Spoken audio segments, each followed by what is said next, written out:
नमस्कार, मी नम्रता. विजन महाराष्ट्र न्यूजच्या वृत्तवाहिनीमध्ये तुम्हा सर्वांचं स्वागत. पाहुयात आजच्या ठळक घडामोडी.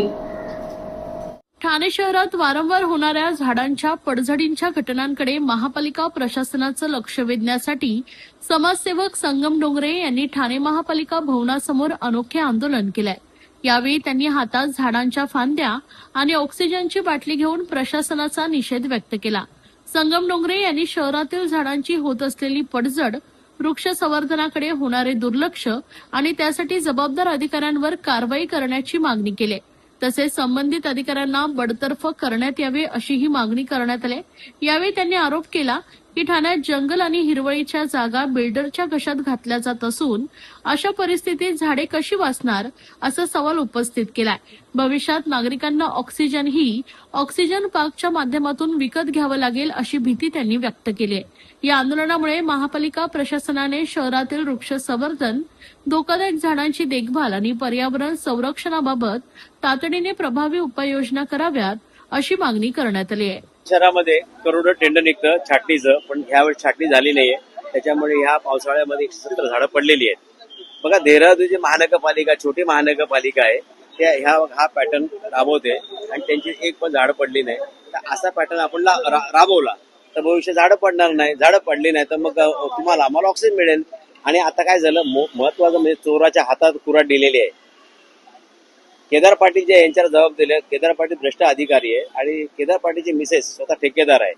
म्हणजे बघा, नवरा जो आहे अधिकारी आणि त्याची मिसेस ताई जी आहे ती ठेकेदार आहे. म्हणजे आता मग हे चोर लुटणार, बिल्डरांना सुपारी घेणार, झाडं तोडणार, मग ऑक्सिजन मिळणार का हो? आज मी ऑक्सिजनच्या बाटला जो मी हातात घेऊन आला, ताई उद्या भविष्यामध्ये तुला बाहेरच्या बाहेर पडल्यानंतर तुझ्या हे पाठीला ऑक्सिजन लावून तुला बाहेरच्या बाहेर फिरायला लागेल. तर मी हा समर्थ ठाण्याच्या वतीने आणि ठाणेकरांचं प्रॉब्लेम जाणून घेतो. आणि विशेष म्हणजे महाराष्ट्र प्रदूषण बोर्डाने या ठाणे महानगरपालिका इथे न राहणे योग्य असं त्यांनी अहवाल दिलेला आहे. प्रदूषण नियंत्रण म्हणजे एवढी आपलं जे वातावरण आहे किंवा एवढ्या हवेची आर्द्रता आहे ती कमी आहे आणि म्हणजे श्वास घेणं योग्य नाही आहे असं त्यांच्या अहवालात म्हटलेलं आहे. तर मग आता ही सर्व झाडाची कत्तल चालू आहे, ही थांबली पाहिजे ना. आणि ह्या चोराकडे तुम्ही सर्व गोष्टी देणार, मग न्याय कोणाला मागणार? डेहराडून पॅटर्न तुम्ही इथे दाखवलेला आहे, नेमकं काय याच्यामध्ये फरक आहे आणि आपल्याकडे नेमकं कशा प्रकारे झाडांच्या गोष्टी? बघा, डेहराडून पॅटर्न जो आहे याच्या आजूबाजूला सर्व कॉन्क्रीटीकरण केले जात नाही. तिथे सर्व माती असते आणि माती असल्यामुळे हे पाणी त्या झाडापर्यंत पोचतं, ऑक्सिजन पोचतं आणि मग ती झाडं मूळ त्यांचं भक्कम होतात आणि मग झाड तग धरतं आणि मग झाड पळत नाही. आपल्याला काय झालं, सर्वीकडे कॉन्क्रीटीकरण आहे आणि आपल्याला काही लोकांची मानसिकता अशी आहे की काही होल्डिंग जे आहेत त्यांना झाडं दिसत आहेत, मग अशा वेळी इंजेक्शन देतात, ते मारतात. तर हा पॅटर्न चालू आहे आणि ह्या गोष्टीने यांना विरोध करण्यासाठीच मी आज ऑक्सिजन सिलेंडर आणलेला आहे, जेणेकरून आम्हाला ऑक्सिजन मिळावं. आणि कालच जो एक व्यक्ती मृत्यूमुखी पडलेला आहे आणि तुम्ही 10 लाख देऊन त्यांच्या कुटुंबात सांत्वन करणार आहे का? आणि एवढ्या महागाईमध्ये या मुंबई ठाण्यामध्ये त्यांना 10 लाख परवडण्यासारखे आहेत का? म्हणजे 10,000 त्यांचं उदरनिर्वाह चालेल का? त्यांच्या कुटुंबाचं आयुष्य चालेल का? ते हे 10 लाख होते तुटपुंज मदत आहे आणि माणसाची वेळ स्वस्त आहे का हो? त्या 10 लाखामध्ये द्या आणि कोणाला मारा काय? म्हणजे महापालिकेने सुपारी घेतली आहे काय महाराष्ट्र लोकांना? का ते केदार पाटील सुपारी दिले का? आता केदार पाटील बिल्डरांना लाखो रुपये गोळा करणार आणि एखादा म्हणून मिळणार 10 लाख देणार, का संपलं आयुष्य का? तर यापूर्वी देखील एका पक्षाने आंदोलन केलं होतं अशाच पद्धतीचं झाडांच्या बाबतीत, मात्र तरी देखील प्रशासनाला कुठेतरी जाग येत नाहीये. आगामी काळात तुमची भूमिका काय असेल? बघा, आज हे ऑक्सिजन मी लावलंय, काही दिवसांनी नंतर आयुक्ताला जाग नाही आली ना तर हे ऑक्सिजन आयुक्तांच्या लावणार मी. का लावणार? तर त्यांना होते ऑक्सिजन ऑलरेडी कॅबिन बस आहे, ऑक्सिजन लेवल कमी आहे ना. कारण एक म्हण अशी आहे की लाख मेले चालेल, लाखाचा पोशिंदा मेला नाही पाहिजे. आता बघा, तसं बघा गेलं तर ठाणे महानगर आयुक्त हे आपले आज 28 लाखाची लोकसंख्या हो, आज आपलं पोशिंदा आहेत. तर त्यांना कुठं ऑक्सिजन कमी पडलं तर नक्कीच लावलं पाहिजे ना. त्यामुळे ते जगले तर आम्हाला जगवतील. आणि मला तुमच्या सांगायचं आहे, आयुक्तांना सांगायचं आहे, या चोराच्या हातात तुम्ही कुऱ्हाड देऊ नका. तो कुऱ्हाड सरळ चालवत जाईल, बिल्डरांकडनं पैसे गोळा करत राहील आणि आम्हाला ऑक्सिजन मिळणार नाही. मग ताई, तुझ्या मागे हे बाटला घेऊन तुला फिरायला लागेल. आणि मी आता घेऊन फिरतोच आहे ऑलरेडी, पण भविष्यामध्ये तुम्हाला घेता येईल. आणि उद्या मला असं म्हणायचं आहे, हे लोक जे आहेत तुमचे आमचे पैसे गोळा करणार आणि भविष्यात आता चेन्नईमध्ये ऑक्सिजन पार्क उभा झालंय, 15 मिनिटात 300 रुपये घेत आहेत. तर उद्या या ठाणे शहरामध्ये, या मुंबई ठाण्यामध्ये असं मोठं ऑक्सिजन पार्क उभं होतील, स्वतः उभा करतील आणि लोकांना पैसा गोळा करतील. बाकी यांना पैसाच गोळा करायचा, नागरिक त्यांच्या काय पडल्या नाही, नागरिक समस्या काय पडल्या नाहीये. सुजाण आणि करदात्या ठाणेकरांना नेमकं काय आवाहन करा? तुझ्या नागरिकांना मग एवढं सांगा, झाडे लावा आणि झाडे जगवा. त्या झाडे जगली तरच आपल्याला ऑक्सिजन मिळेल. आणि तुम्ही सर्वांनी या महापालिकेच्या चुकीच्या धोरणाला तुम्ही निषेध केला पाहिजे, तुमचा राग व्यक्त केला पाहिजे. तुम्ही आज लोकशाही आहे, लोकशाही जिवंत ठेवण्यासाठी तुमचा सहभाग असणे गरजेचं आहे. एसेट बॅक्ड क्रेडिट लोन, व्यवसाय आणि आर्थिक गरजांसाठी मालमत्तेवर आधारित कर्ज मर्यादा 5 कोटींपर्यंत, 120 महिन्यांचा परतफेडीचा कालावधी, विश्वासार्ह वित्तीय भागीदार तुमच्या प्रगतीसाठी. TJSB asset backed credit loan. TJSB सहकारी बँक लिमिटेड, भरोसे का बँक, भविष्य का बँक. राम मंदिराच्या मुद्द्यावर सातत्यानं राजकीय भूमिका घेणाऱ्या भाजपलाच आता अयोध्येतील श्रीराम मंदिरातील कथित देणगी गैरव्यवहारांच्या आरोपांवर काँग्रेसनं घेरण्याचा प्रयत्न केलाय.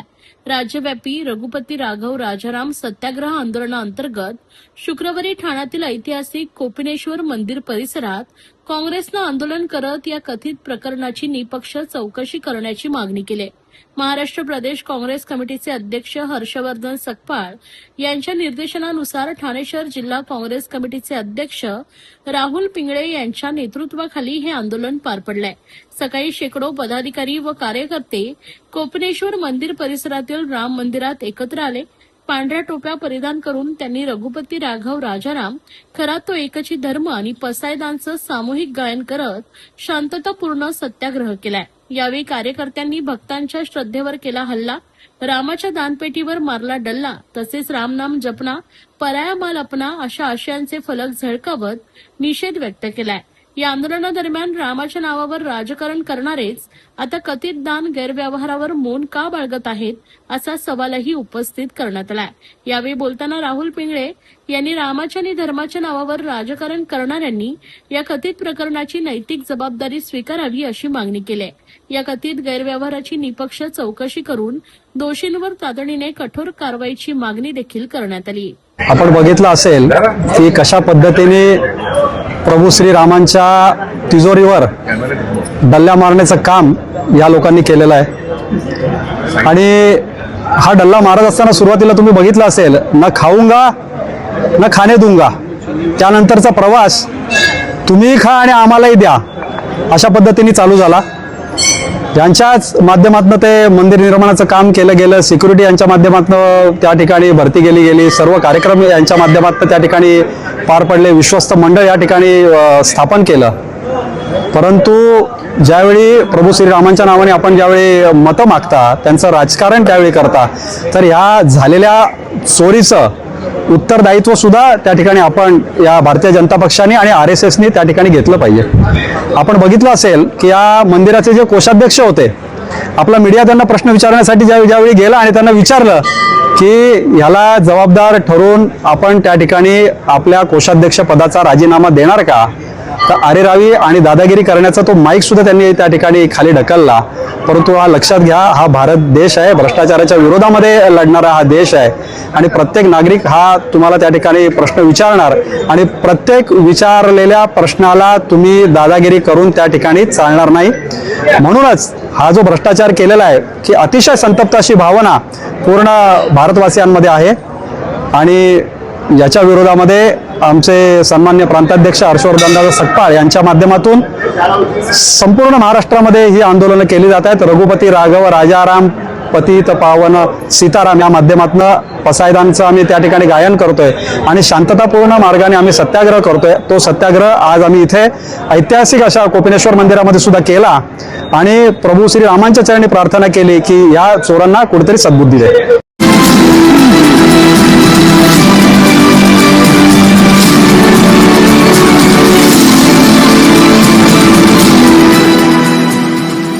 ठाण्यात वृक्ष कोसळून जखमी पडलेल्या पांडुरंग भुवड यांचा गुरुवारी खासगी रुग्णालयात उपचारादरम्यान मृत्यू झाला.